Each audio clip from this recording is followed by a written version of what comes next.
Entonces tenemos aquí al objeto de masa m que está girando, o debería más bien girar, aquí de forma circular dentro del cono. Claramente no puedo hacer todo el dibujo en 3 dimensiones. Lo que estamos viendo simplemente es un corte transversal de lo que está ocurriendo. La idea es que nuestro cono tiene cierto centro que quedaría como por acá, y a la vez esta porción de acá sería precisamente el radio de la curva que va a estar dando nuestro objeto, que va a ir girando. Sería el radio del círculo que se genera mientras el objeto se desplaza con cierta velocidad v, la cual tenemos que encontrar. Entonces, como aquí tenemos al objeto, imagínense que este objeto no estuviera girando. Si el objeto no está girando, pues él simplemente se cae, se viene para abajo por acción del peso. Pero la idea es que nuestro objeto se mantenga girando. Mientras el objeto se mantiene girando, por supuesto que va a estar actuando su peso, que viene hacia abajo. Pero además del peso, como queremos evitar que el objeto se venga para abajo, es decir, queremos mantener al objeto a una altura de 2 metros. Eso quiere decir que nuestro objeto no se cae. Y si el objeto no se viene para abajo, eso se debe entonces a que existe una fuerza de fricción que está ayudando a que el objeto se mantenga. Vean que si el objeto intenta venirse para abajo, si él intenta caerse, no se cae gracias a que una fuerza de fricción actúa en dirección contraria. Entonces acá tenemos la fuerza de fricción, que es la que evita que nuestro objeto se venga hacia abajo. Además de eso tenemos el peso, y además de eso tenemos la fuerza normal, que es la fuerza de contacto. La fuerza normal siempre es perpendicular a la superficie. Entonces por ahí tenemos la fuerza normal. En realidad incluso podríamos hacer este mismo dibujo, pero por aparte, en un diagrama aparte. Entonces, si lo colocamos así, donde esta línea de acá es simplemente esta parte de esta superficie, y yo coloco al objeto en esta posición, bueno, puedo definir igual el sistema de coordenadas, un sistema de coordenadas que venga desde el centro hacia afuera, que sería la dirección radial.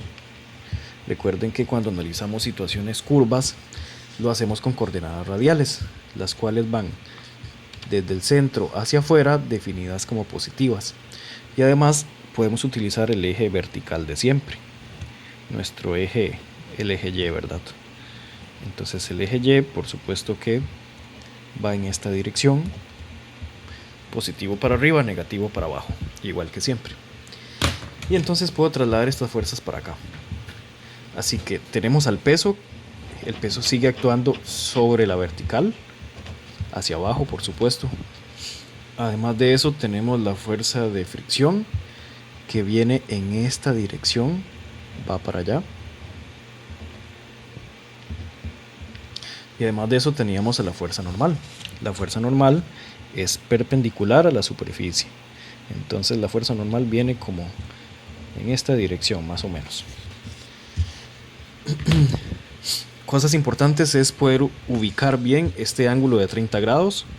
Veamos que si yo hago una parte de la vertical por aquí, el ángulo de 30 grados queda acá, y entonces como acá se forman 90 grados, por geometría simple, este tiene que valer 60. Y a partir de esto podemos ir rellenando todos los demás. Si este vale 60, vean que este es opuesto por el vértice, entonces este también tiene que valer 60.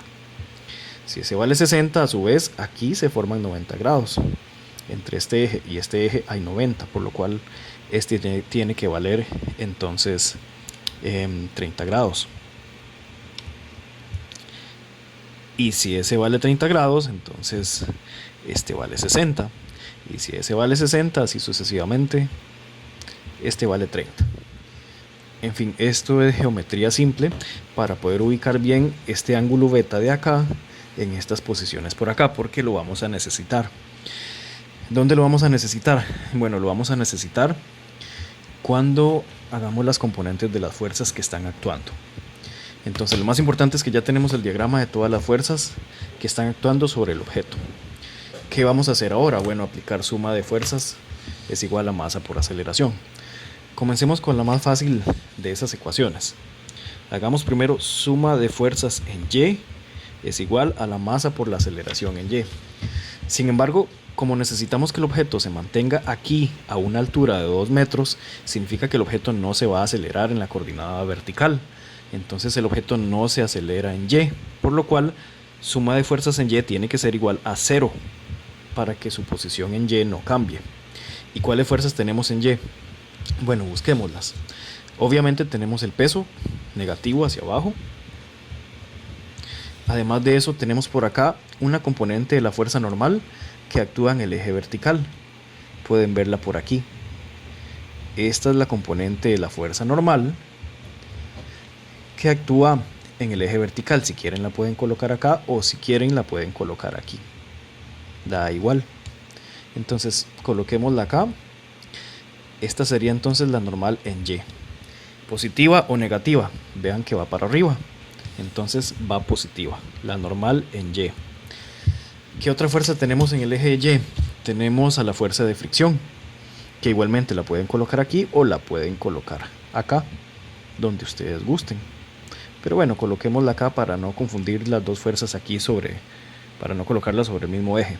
Entonces, esta de aquí sería la componente vertical de la fuerza de fricción. Llamémosle entonces fuerza de fricción F en Y. Recuerden que a las fuerzas de fricción siempre les llamamos F minúscula. Entonces esta sería la componente Y de la fuerza de fricción. Vean que también va hacia arriba, por lo cual va positiva también. Fuerza de fricción en componente Y. Y todo esto tiene que ser igual a 0.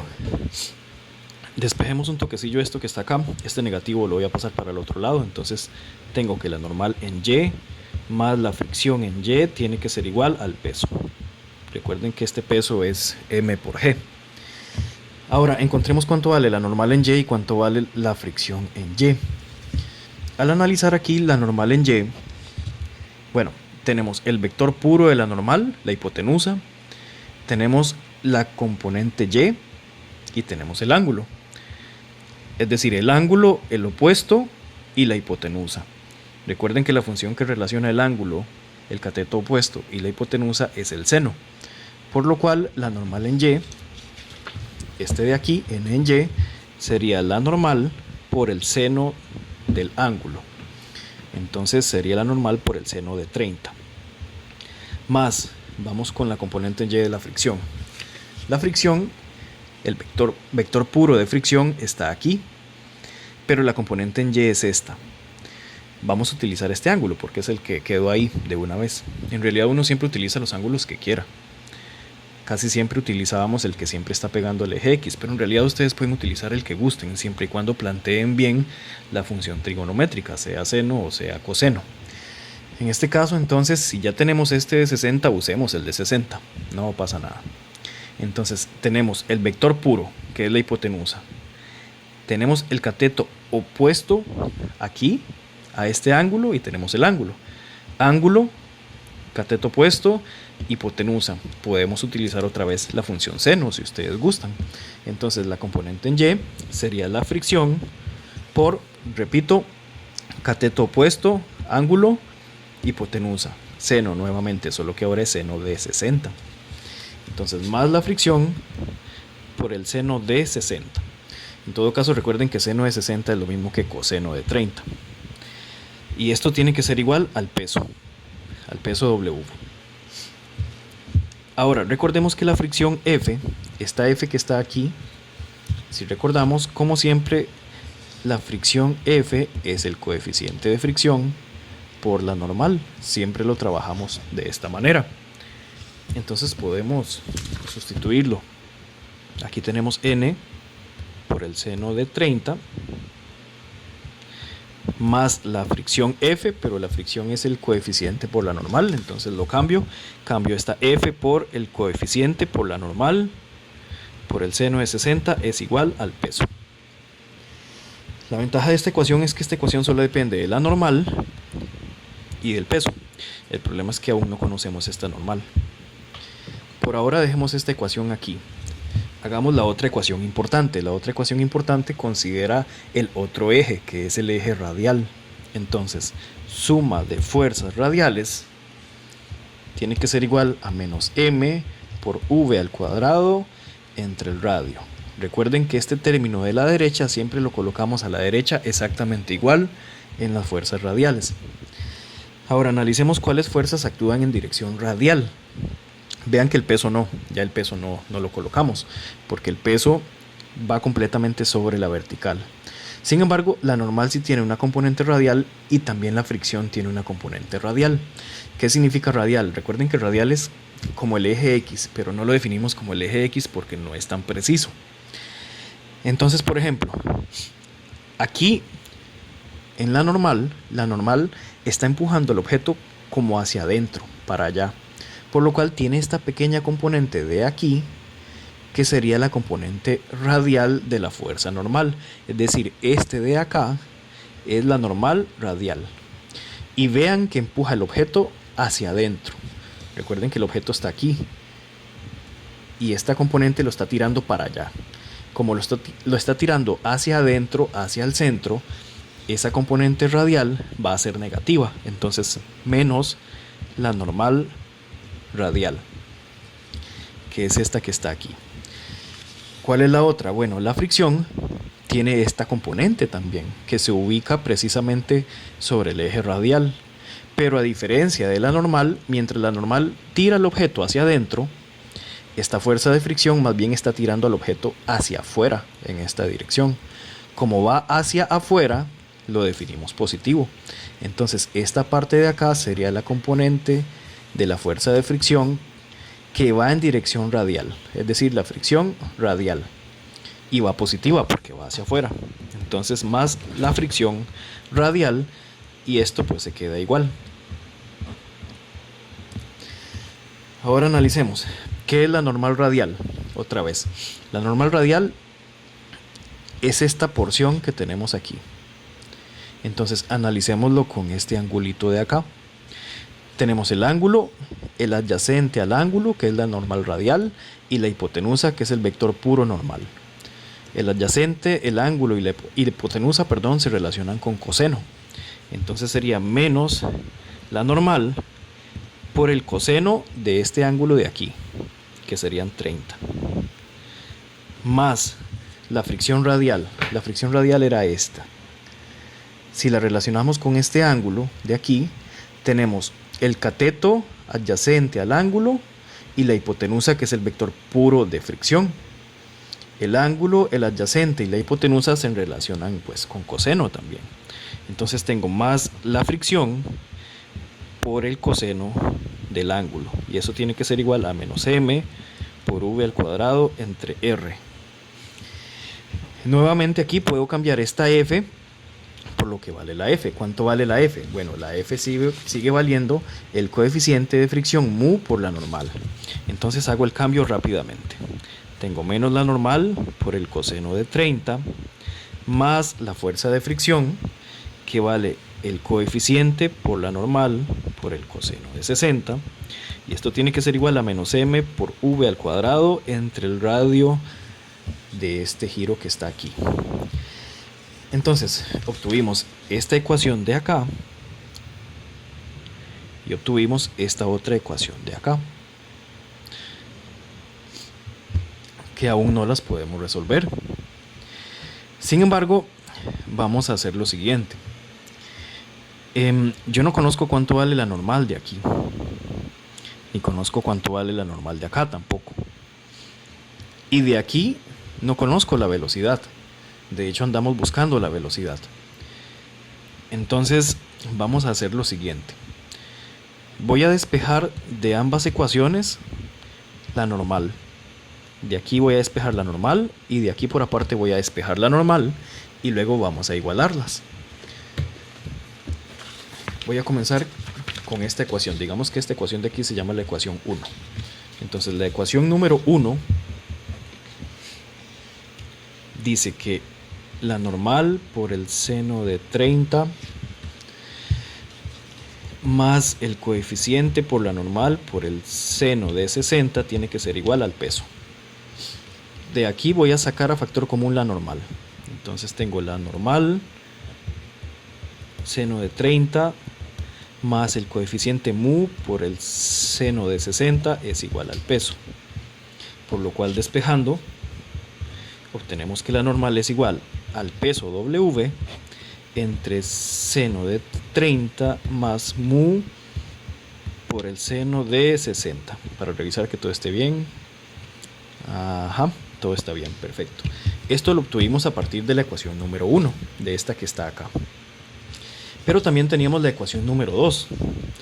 A partir de la ecuación número 2, bueno, la ecuación número 2 dice esto que está aquí. Menos n cos 30 más mu n cos 60 es igual a menos mv al cuadrado entre r. No me gustan para nada estos negativos aquí al frente, entonces voy a cambiarle el signo a todo.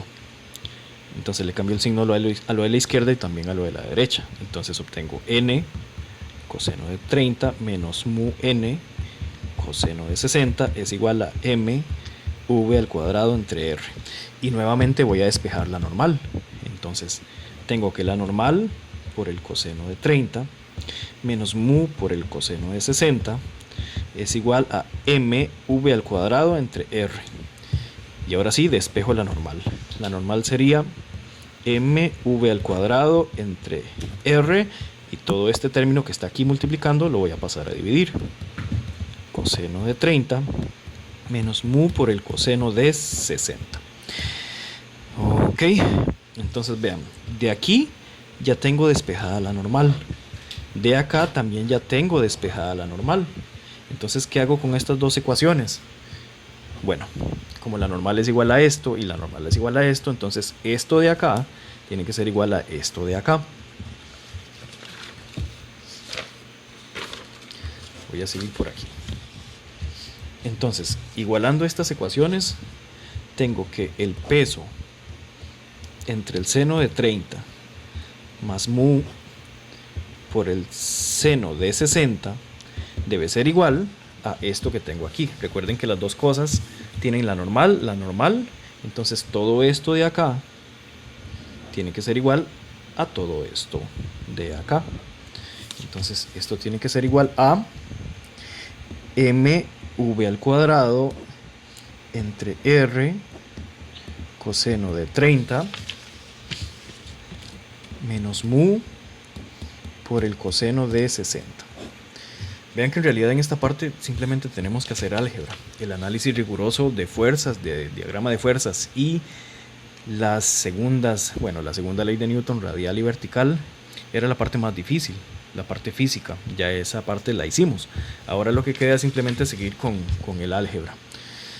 Recuerden que desde un inicio andábamos buscando la velocidad v. Y bueno, este peso de acá simplemente es m por g. Entonces mg entre seno de 30 más mu por el seno de 60 tiene que ser igual a mv al cuadrado entre r coseno de 30 menos mu por el coseno de 60. Por supuesto que ya vieron que las masas se cancelan. Y de aquí ya puedo despejar la velocidad v. Entonces, como todo esto está dividiendo, voy a pasar todo esto al otro lado a multiplicar. Así que tengo g por esta r por el coseno de 30 menos mu por el coseno de 60 entre esto que ya estaba aquí, que es seno de 30 más mu por el seno, más mu por el seno de 60, y esto es igual a v al cuadrado. Pero como no quiero la v al cuadrado, este cuadrado de acá pues lo mato con una raíz y listo. Esta es la expresión para encontrar la velocidad. Si colocamos todos esos datos en la calculadora, tengo 9,8 por r. Bueno, disculpen, me falta encontrar r, no tenemos r. Sin embargo, ¿qué se me hizo? Está por aquí. Recuerden que r es esta parte de acá. Tal vez yo no tengo r directamente, pero sí tenemos este ángulo y tenemos la altura h. La altura h es de 2 metros. Como ustedes pueden ver, bueno, voy a plantearlo por aquí nuevamente. Ando buscando esta R. Entonces nosotros teníamos el conito por acá. Este es R. Estos son los 30 grados. Y nos habían dicho que esta altura de acá tiene que ser 2 metros. O sea, h. H, esto que está aquí, es lo mismo que está aquí. Esto es h. Si planteamos la función tangente, tenemos que tangente de 30 es igual al cateto opuesto sobre el cateto adyacente, h. Por lo cual, h por el tangente de 30 es igual a r. Entonces ya tenemos r en función de la altura. Así que bueno, simplemente vamos acá y lo cambiamos. Entonces tenemos g por r, pero ¿qué es r? R es igual a h por el tangente de 30.